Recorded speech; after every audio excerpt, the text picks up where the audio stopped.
মুহাম্মদ সাল্লাল্লাহু আলাইহি সাল্লাম জীবনের শেষ মুহূর্তে যে ওসিয়ত করে গেলেন, ওসিয়তটা কি ছিল? ওসিয়তটা ছিল আসসালাত, আসসালাত, আসসালাত, নামাজ, নামাজ, নামাজ। ওয়ামা মালাকাত আইমানুকুম, তোমার অধীনস্থদের ব্যাপারে তুমি খেয়াল রেখো। নামাজের ব্যাপারে ওসিয়ত ছিল রাসূলের। আমাদের ওসিয়ত কিছু থাকবে না, আমাদের ওসিয়ত আমাদের সন্তান পরিবারের জন্য থাকবে সালাত, সালাত, সালাত। দরকার আছে কিনা বলেন? রাসূলের ওসিয়ত করে যান, রাসূলের ওসিয়ত করে যান। নিজের ওসিয়ত দিয়েন না, নিজের ওসিয়ত দিয়ে চলিয়ে আখিরাত বানাতে পারবেন না, ছেলে ভালো বানাতে পারবেন না। রাসূলের ওসিয়ত দেন, ছেলে ভালো হয়ে যাবে ইনশাআল্লাহ। বলি, যদি আপনার সন্তানকে আপনি মনে করেন আল্লাহওয়ালা বানাবেন, জান্নাতের রাস্তায় উঠাতে চান, সর্বপ্রথম হলো নিজে নামাজ পড়তে হবে। বেশি কথা নয়, রাসূল সাল্লাল্লাহু আলাইহি সাল্লামের শেষ ওসিয়ত যদি আপনার মধ্যে না থাকে, তাহলে মনে রেখে দিয়েন রাসূল ফিরত নেবেন আপনার থেকে ওসিয়ত। আমার থেকে রাসূল ওসিয়ত ফিরত নেবে, দাও আমার ওসিয়ত দিয়ে আসছিলাম তোমাদেরকে, ওসিয়ত ফিরত দাও। সর্বপ্রথম কথা হলো নিজে নামাজি হব। দ্বিতীয়ত, নামাজ পড়ার সময় নিজে যখন নামাজ পড়েন, ছেলে যে কোনো বয়সের হোক, 1 বছর পাশে বসিয়ে রাখেন, পাশে বসায় রাখেন, 1 বছর পাশে বসায় রাখেন, 2 বছর পাশে থাকুক। রাসূল সাল্লাল্লাহু আলাইহি সাল্লাম হাসান হুসাইনকে পাশে রাখতেন। রাসূল যখন নামাজের মধ্যে সেজদায় চলে যেতেন, হযরত হাসান হযরত হুসাইন তারা গিয়ে রাসূল সাল্লাল্লাহু আলাইহি সাল্লামের ঘাড় মুবারকে গিয়ে বসতো। সুবহানাল্লাহ বললেন না? কোথায় বসতো? ঘাড়ে গিয়ে বসতো, পিঠে চড়তো। রাসূল সেজদায় পড়ে যেতেন, পিঠে বসে থাকতো। দেখা যেত রাসূল ইমাম, রাসূল সাল্লাল্লাহু আলাইহি সাল্লাম ইমাম, সেজদায় চলে গেছে। রাসূল সাল্লাল্লাহু আলাইহি সাল্লামের কাঁধ মুবারকে রাসূল পিঠে গিয়ে হযরত হুসাইন রাদিয়াল্লাহু তাআলা হাসানকে বসে আছে, বসে আছেন পিঠের মধ্যে, যদি নড়ে পরে গেলে ব্যথা পেতে পারে। এর জন্য রাসূল সাল্লাল্লাহু আলাইহি সাল্লামের সেজদাও লম্বা হয়ে গেছে, সেজদা পর্যন্ত লম্বা করে ফেলতেন। সাহাবায়ে কেরাম মনে করতেন রাসূল কি সেজদা ভুলে গেছে নাকি, সেজদায় গিয়ে নামাজ ভুলে গেছে নাকি, সেজদার মধ্যে কি নামাজ ভুলে গেছে নাকি, নাকি রাসূল চলে গেছে। এত লম্বা সময় সন্তান হুসাইন হাসান যখন নেমে যেত, রাসূল সেজদা থেকে উঠতেন। সুবহানাল্লাহ বলেন না? এটা কিসের শিক্ষা? এটা হলো আপনার সন্তানকে নামাজ শিক্ষার দৌড় না, আপনাকে পাশে রাখতে হবে আপনার সন্তানকে। আপনি নামাজ পড়েন, সন্তান টেলিভিশন দেখে, হয় কিনা এমন? আপনি নামাজ পড়েন, ছেলেকে ঘর থেকে বের করে দেন, বের হ আমি নামাজ পড়বো। আরে বাবারে, কি নামাজি রে আপনি?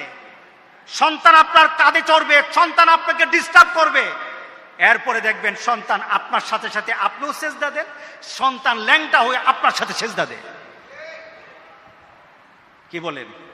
হ্যাঁ, আপনি বিড়ি টানে দেখেন, আপনি বিড়ি টানেন, আপনার 1 বছরের বাচ্চা বিড়ি টানে, সে দেখবেন কিছুক্ষণ পরে কোনো দিনের যা পায় এটা টানে।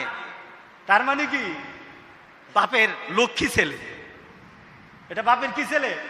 বাপের লক্ষ্মী ছেলে এটা। আর যখন নামাজি, আপনি যখন সেজদা দেন, 1 বছরের সন্তানও দেখে দেখে সেজদা দেয়, তখন এটা আল্লাহওয়ালা ছেলে হবে, এটাই আল্লাহওয়ালা ছেলে হবে। এটাই আমাদের দায়িত্ব। কি বলেন? করা দরকার আছে কিনা বলেন? রাসূল সাল্লাল্লাহু আলাইহি সাল্লাম নিজ সন্তান জাইনাব, আবুল আসেমের কন্যা উমামাকে রাসূল সাল্লাল্লাহু আলাইহি সাল্লাম কুলি নিয়ে নামাজ পড়তেন, কুলি নিয়ে নামাজ পড়তেন। জাইনাব এবং উমামাকে কুলি নিয়ে রাসূল সাল্লাল্লাহু আলাইহি সাল্লাম নামাজ পড়তেন।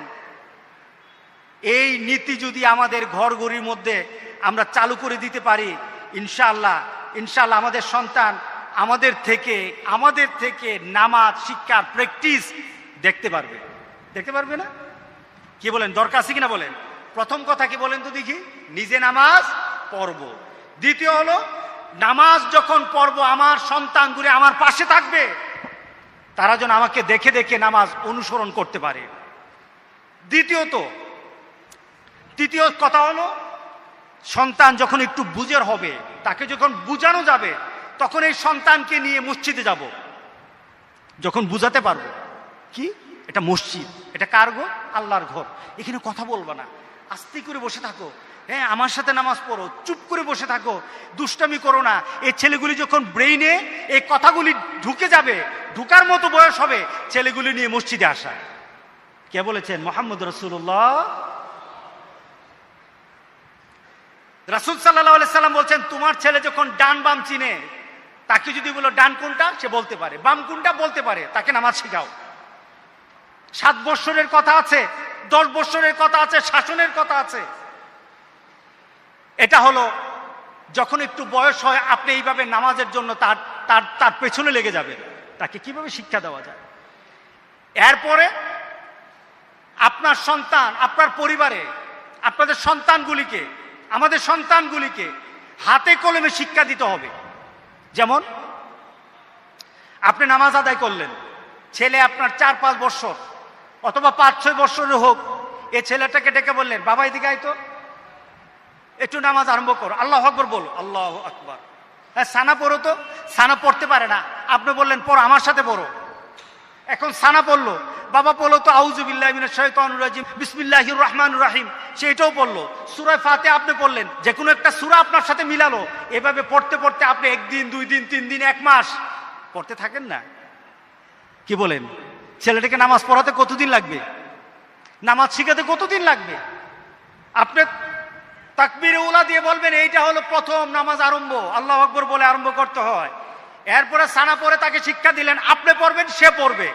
এরপরে সূরা ফাতিহা, আপনি আউযু বিল্লাহ, বিসমিল্লাহ, সূরা ফাতিহা যে কোনো সূরা মিলে এরপরে তাকে আবার পড়াতে থাকলেন। সাথে সাথে রুকু দিলেন, তাসবিহ শিখালেন, রুকু থেকে উঠবেন, আবার তাকে দোয়া শিক্ষা দিলেন, আবার রুকু থেকে সেজদা যাবেন, তাসবিহ শিখাবেন, এরপর সেজদা থেকে উঠবেন।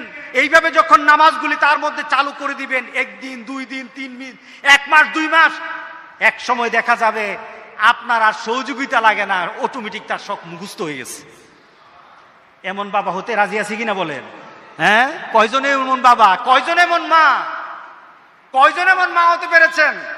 নিজের সন্তানকে নিজের হাতে শিক্ষা দিবেন। রাসূল সাল্লাল্লাহু আলাইহি সাল্লাম নিজের হাতে বলেছেন, আমি নামাজকে তোমাদের জন্য এইভাবে সল্লু কামা রাআইতুমুনি উসাল্লি, নামাজ ওইভাবে পড়ো। রাসূল বলেছেন এটা হলো প্র্যাকটিসের বিষয়, নামাজটা প্র্যাকটিস, নামাজ দেখে দেখে শিখতে হবে। আমি যেভাবে নামাজ পড়ি সেভাবে তোমরা নামাজ পড়ো। বাবা হয়ে আপনি বলতে হবে, বাবা আমি যেভাবে নামাজ পড়ি সেভাবে তুমি নামাজ পড়ো। সুবহানাল্লাহ বললেন না? তখন কি হবে? রাসূল বলেছেন, আমি যেভাবে নামাজ পড়ি তোমরাও তেমন নামাজ পড়ো। এটা উম্মতের জন্য। আপনি বাবা হয়ে রাসূলের কথাকে সন্তানের জন্য ছেড়ে দিবেন, বাবা আমি যেমন ভাবে নামাজ পড়ি তুমিও আমার সাথে নামাজ শিখো। আল্লাহু আকবার, আল্লাহু আকবার। ভালো লাগবে, ভালো লাগবে। এমন ভাবে যখন সন্তানকে শিক্ষা দিবেন, দেখবেন মনটা বড় হয়ে গেছে, আমার ছেলে নামাজি, আমার ছেলে চুল লাল করে না, আমার ছেলে রাস্তায় আড্ডা দেয় না, রাস্তায় আড্ডা দেয় না। আমার ছেলে যদি দিনদার হয়, আমার কলিজা বড় হবে। আমি আল্লাহর দরবারে এতটুকু বলার সুযোগ পাবো যে রব্বুল আলামিন আমার সন্তানকে আমি শিক্ষা দিয়ে এসেছি যে আমার মৃত্যুর পর আমার জন্য দোয়া করা। আমি আমার সন্তানকে শিক্ষা দিয়ে এসেছি। হযরত লুকমান যেভাবে তার সন্তানকে ওসিয়ত করেছে, ওয়াকাদা রাব্বুকা আল্লা তা'বুদু ইল্লা ইয়াহু ওয়া বিল ওয়ালিদাইনি ইহসানা ওয়া ওয়াসাইনাল ইনসান। ওসিয়ত করা হয়, আল্লাহ বলছে ওসিয়ত করো। লুকমান যেমন তার সন্তানকে ওসিয়ত করেছে যে বাবা আল্লাহ তা'বুদু ইল্লা ইয়াহু, আল্লাহ তা'বুদু ইল্লা ইয়াহু, এটা ওসিয়ত ছিল তার বাবার লুকমানের সন্তানের জন্য। কি করবা? আল্লাহর সাথে কাউকে শরীক করো না।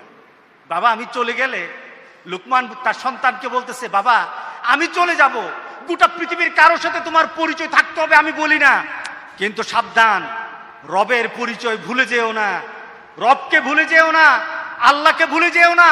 এটা আমার ওসিয়ত, এটা আমার ওসিয়ত, এটা আমার তোমার জন্য, এটা আমার তরফ থেকে তোমার মৃত্যুমুখী কথা, সারা জীবনের জন্য কথা। আল্লাহকে তুমি ভুলে যেও না। আমরা যদি করতে পারি, আমরা যদি বলতে পারি, ইনশাআল্লাহ আমার সন্তান লুকমানের মতো সন্তান হবে, ইনশাআল্লাহ বলি। হাতে কলমে শিক্ষা দেব। দ্বিতীয়, পঞ্চম, 4টা বলেছি, আবার বলবো। নামাজের মধ্যে, নামাজ যখন ছোট সন্তান আদায় করবে, তখন আমাদের তরফ থেকে কিছু ঘোষণা থাকবে। এই নামাজ যদি পড়ো না, তাহলে কিন্তু মজা খাওয়াবো। নামাজ যদি পড়ো না, এটা কিনে দেব। নামাজ যদি পড়ো না, তোমাকে বিভিন্ন জায়গায় নিয়ে যাব, ঘোরাতে নিয়ে যাব। সন্তান চিন্তা করবে তখন, আমাকে একটু একটু যদি আব্বার থেকে আদায় করতে হয় তাহলে নামাজ পড়তে হবে। নামাজ যদি পড়ি আব্বা থেকে আদায় করতে পারবো। আর এই আদায়ের পদ্ধতিতে একদিন দেখা যাবে আব্বার থেকে কোনো চাহিদা না, নামাজই তার চাহিদা হয়ে গেছে। কি বলেন? পুরস্কার ঘোষণা, এই যে এই ছেলেগুলি 40 দিন 5 ওয়াক্ত নামাজ পড়েছে, তাকবীর উলার সাথে একটা দিন মিস করে নাই। আমাকে বলেছে বৃষ্টির মধ্যে পর্যন্ত, তুফানের মধ্যে পর্যন্ত তারা এসেছে। আমরা কি পারবো না? গ্রামের যারা আছেন, আপনাদের কাছে এই লুপটা থাকা দরকার। আপনাদের সন্তানের মধ্যে এই লুপটা জাগানো দরকার। আপনি যদি আপনার সন্তানকে লুপ জাগিয়ে দিতে পারেন, লুপ নয় এটা, এই লুপ দিয়ে প্রথম মাছ যে ধরেন আপনার বসির মধ্যে কি দেন? হ্যাঁ, এই আধার কিন্তু, এই আধার দিয়ে কিন্তু মাছ ধরে না। এর আগে কি ফালান? এটাকে কি বলে? প্রস্তুতি, একটা চারা করেন, এটাকে বলে চারা বলে। বিভিন্ন জিনিস দিয়ে একটা পরিবেশ করেন, বিভিন্ন জিনিস দিয়ে তাকে এদিকে আনেন। এরপরে সেই মাছের সেই বসির মধ্যে আপনি কি লাগান? বসি খালি দেন নাকি কি দেন? বিভিন্ন আধার দেন, দিয়ে বসে থাকেন, ধরে কি না? আর এমনি বসে থাকেন তো ধরবে না। এটা একটা প্রসেস, এটা একটা মানুষকে মুখী করা, কোন একটা জিনিসমুখী করার জন্য একটা পদ্ধতি। আপনার সন্তানকে যদি নামাজমুখী করতে হয়, বর্তমান সমাজে মোবাইল মুখী করে ফেলছেন, এর জন্য বেশি কিছু লাগে নাই, লাগছে নাকি? মোবাইল মুখী হয়ে গেছে সব, এখন নামাজমুখী করতে হবে। মোবাইল থেকে নামাজের দিকে নিয়ে আসতে হবে আপনার সন্তানকে। আনতে গেলে কিছু খরচ পকেটের করতে হবে, করেন, দেখবেন ইনশাআল্লাহ আপনার সন্তান সবগুলি আল্লাহওয়ালা হয়ে যাবে ইনশাআল্লাহ। বলি আল্লাহ সবাইকে কবুল করুক, আমিন বলি সবাই। সুতরাং পঞ্চম হবে, ছেলেদের জন্য আপনার পুরস্কারের ঘোষণা থাকবে। আমি একবার আমার ছেলেদেরকে বললাম যে আল্লাহ সুবহানাহু ওয়া তাআলার 99 নাম মুখস্থ করবা, 1000 টাকা দেব। দেখি একজন তাড়াতাড়ি মুখস্থ করে ফেলছে, তো সে তো ভাগী হয়ে গেছে, সে 1000টা নিয়ে খুশি। আমি চিন্তা করলাম যে আমি যদি বলতাম করো, হয়তো সে এত আগ্রহ নিয়ে করতো না, একটু শাসন করা লাগতো। যখন আমি বলছি 1000 টাকা, দেখি যে 3 ভাই তারা কম্পিটিশন লেগে গেছে, কে আগে পারবে, একটা কম্পিটিশন লেগে গেছে। আমি তাকিয়ে দেখলাম যে আলহামদুলিল্লাহ, আল্লাহর 99 নাম মুখস্থ করার জন্য একটা ছোট্ট একটু ঘোষণা দিলাম, আমার ছেলেরা তো কম্পিটিশনে নেমে গেছে। এটাই তো করা দরকার, এটাই তো হওয়া দরকার, এটাই তো পরিবারে থাকা দরকার। নামাজ না পড়ে মরবো না, বেনামাজি হয় মরবো না। রাজি আছি সবাই? নিজেও না, পরিবারের সন্তানদেরকেও না। আপনার সন্তানের চুল যদি লাল হয় আজকে কেটে ফেলবেন। রাজি আছেন সবাই? আপনার সন্তানগুলি যদি নামাজ না পড়ে ধরে মসজিদে আনেন, ধরে মসজিদে নিয়ে আসেন, নামাজ পড়ান। মনে করছেন জানাজা দিয়ে বুঝি পার পেয়ে যাবেন? পার পাবেন না। সন্তানটাকে মসজিদে ঢুকান, ইনশাআল্লাহ আপনার সন্তানগুলি দেখে দেখে আপনি তৃপ্তি হয়ে যাবেন। আল্লাহ সুবহানাহু ওয়া তাআলা এই সন্তানের কারণে আপনাকে মাফ করে দিবেন। আমিন আমিন। আসসালামু আলাইকুম ওয়া রাহমাতুল্লাহি ওয়া বারাকাতুহু।